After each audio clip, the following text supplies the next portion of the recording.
वसुदेवसुतं देवं कंसचाणूरमर्दनं देवकी परमानन्दं कृष्णं वन्दे जगद्गुरुम्। भगवद गीता प्रथम अध्याय श्लोक संख्या 12। तस्य संजनयन् हर्षं कुरुवृद्धः पितामहः सिंहनादं विनद्योच्चैः शंखं दद्मो प्रतापवान्। उस दुर्योधन के हृदय में हर्ष उत्पन्न करते हुए कौरवों में वृद्ध प्रभावशाली पितामह भीष्म ने सिंह के समान गरज कर जोर से शंख बजाया।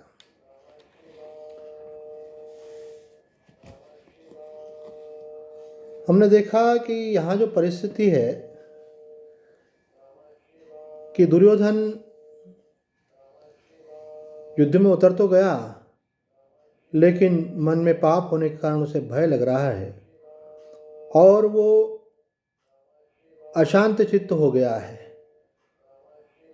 और ऐसी स्थिति में अस्वच्छा के भाव में आकर के वो द्रोणाचार्य जी को दोनों सेनाओं का वर्णन करने लगता है, जिसकी कोई अपेक्षा नहीं है। जो बात दूसरा व्यक्ति देख रहा है, समझ रहा है, वह उसे बोलकर बताना केवल समय का अपव्यय है और मन की एक ऐसी अवस्था है जहां आदमी कुछ भी बोल रहा है, कोई सार्थकता नहीं। और यह बात द्रोणाचार्य जी भी समझ रहे थे और उन्होंने दुर्योधन को कोई रिस्पांस नहीं दिया, कोई महत्व नहीं दिया। व्यवहार से तो ठीक है, लेकिन वाणी से भी कुछ ऐसी बात नहीं कही जिससे दुर्योधन का मनोबल बढ़े। ऐसे में दुर्योधन का मनोबल गिरता हुआ देखकर पितामह भीष्म को लगा, इस परिस्थिति में यदि युद्ध के आरंभ में ही ये स्थिति बन गई तो हम युद्ध में हमें आना ही नहीं था।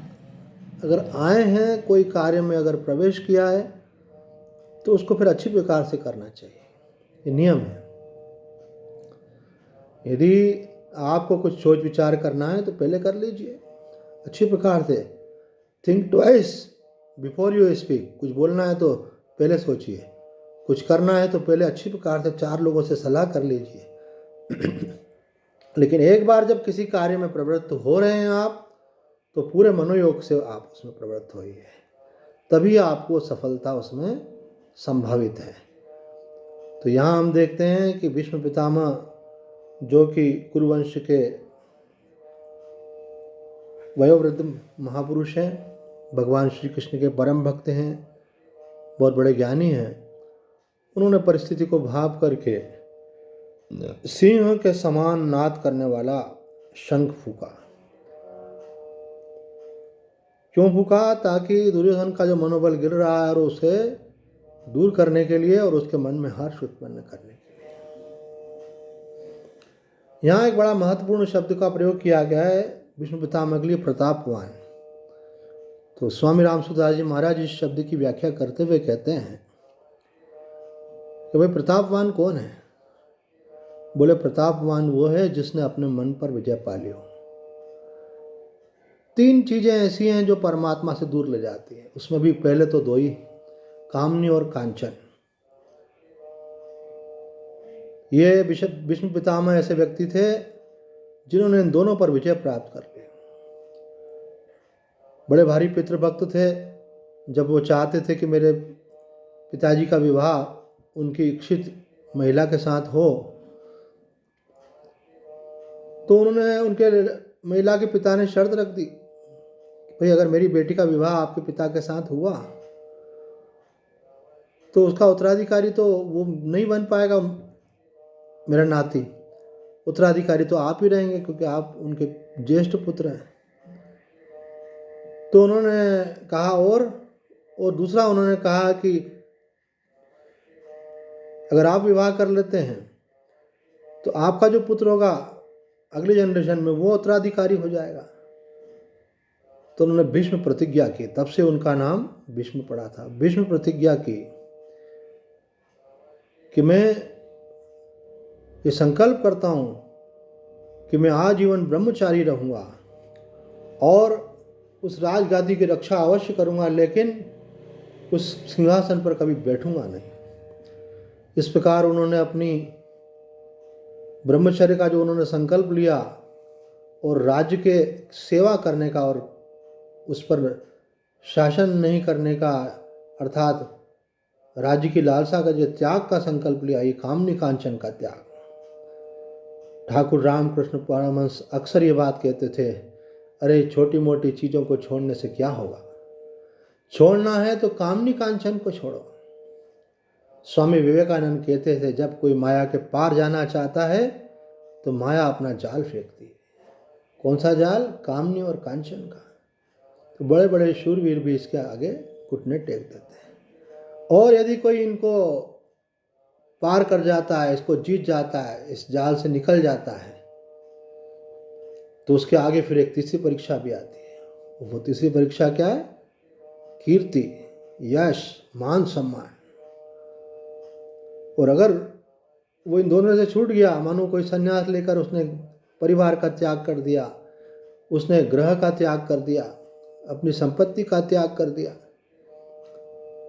पर जब उसका यश उसको मिलता है, उसका मान सम्मान होता है, तो कई बार उस सम्मान में भी जीव अटक जाता है। तो स्वामी जी कहते हैं कि ये तीसरा जाल और अधिक सूक्ष्म है, जो इसको भी पार कर जाता है। भगवान गीता के 15वें अध्याय में भी कहते हैं, वही व्यक्ति जो है मेरे तत्व का अनुसंधान कर सकता है, मेरी प्राप्ति कर सकता है। साधक को बड़ा सावधान रहना पड़ता है। ये माया के तीनों जो बंधन है, कामनी, कांचन और कीर्ति,